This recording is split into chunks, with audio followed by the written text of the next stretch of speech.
Ever wondered exactly why Rent2Rent prints profit and when it quietly bleeds cash? I'm Adam and I've scaled to 14 luxury units across the UK and Dubai, all while running the whole operations remotely. I've overpaid, I've trusted the wrong people, I've got scammed, and I've learned the hard way what keeps bad deals off the table. In this video, I'm going to share a step-by-step framework to quickly judge any Rent2Rent deal. You'll know when it works, when it doesn't, and what to do next so you can avoid costly mistakes. This video is especially for anyone in a 9 to 5 with limited capital that wants time and financial freedom. Let's start with the most important thing, figuring out if the deal actually makes money. Here's how you can quickly see if a deal is going to be profitable or bleed your cash. Firstly, calculate your all-in cost, your rent, your service charge, your utilities, cleaning, maintenance, and any furniture you may need.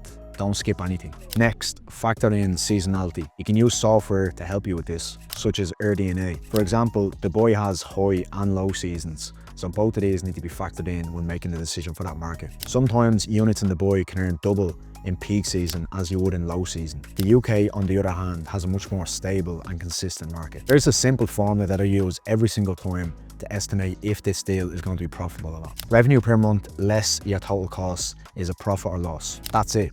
Nothing too fancy. For example, let's say your rent is 10,000 dirhams on a unit in Dubai. Your cleaning is roughly 1k, utilities 500, your Airbnb revenue is 15 to 20k in peak season, but drops to 8 to 10k in low season. The realistic profit is actually a negative in the slow months. Knowing this upfront saves you headache and money. Once you know the numbers, the next step is protecting yourself from a bad deal. Before you sign any contract, make sure you're not walking yourself into a nightmare. Start with landlord red flags, evasive answers, slow responses, or unavailability. That's usually a warning sign. Check the lease. Look out for clauses about subletting, exit terms or penalties, or even small restrictions can cost thousands. And don't forget legal red flags. Licensing, local regulations, taxes, anything that can make your deal unprofitable or even illegal. My rule of thumb, always check these 3 things before signing any deal. Landlord reliability, lease clarity, and local legal compliance. I learned this the hard way in Dubai. I almost signed a contract with a clause that wouldn't actually allow me to sublet and put it on Airbnb. I caught it just in time, thankfully, but it would have cost me a lot of stress and lost opportunity. Now that the deal is solid and safe, the key is run it effectively without having to be on ground at all times. Start with your pricing. Use a pricing software like Price Labs to adjust your pricing based on supply, demand, and any events going on in the area. But also know how to manually adjust it when there's high periods and low periods of demand.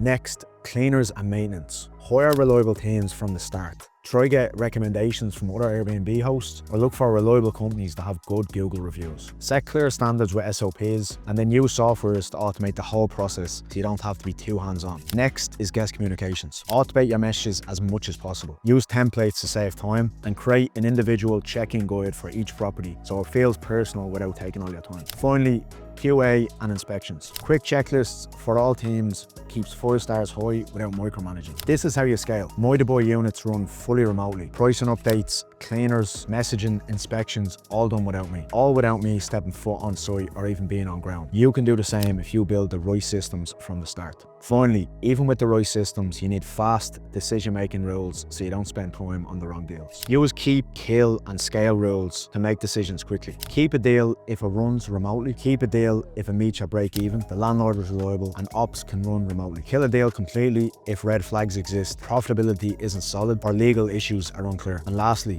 scale a deal if it's repeatable, high profit margin, and system ready. For example, an ROI above 20% and an occupancy of anything over 70% is a green light. Anything below, kill or reconsider. Think of it like traffic lights. Green equals go, yellow equals caution, and red equals stop. These rules help you move faster, reduce mistakes, and focus only on high potential deals. If you're looking for more step-by-step rent-to-rent videos, hit the like button and also subscribe to the channel where I'll be posting videos weekly.